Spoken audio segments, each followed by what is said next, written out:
Jabal Uhud tog'i deyiladi. Islomda ikkinchi katta urush.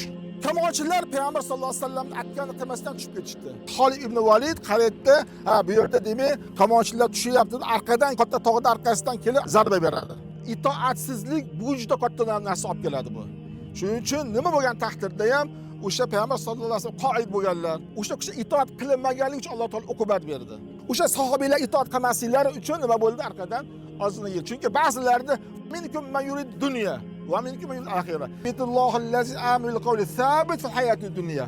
Alloh taolo aytadiki, dunyoda insonlarning qalblari, tillari Alloh, Rasul iymon keltirgan bo'lsa, qabrda ham sobit qilib qo'yamiz. Assalomu alaykum ahli diyar minal mu'minin val muslimin inshaalloh nahnu lalahiqun. Nas'alullohna va lakum afiya. Ey diyor ahllari, ey qabriston ahllari, Allohning sizga salomi bo'lsin. Albatta bir kun biz ham orqangizdan kelamiz. Yaqinda biz ham boramiz shu joyga. Albatta Alloh taolo sizlarga ham bizga ham ofiyat bo'lsin deydi.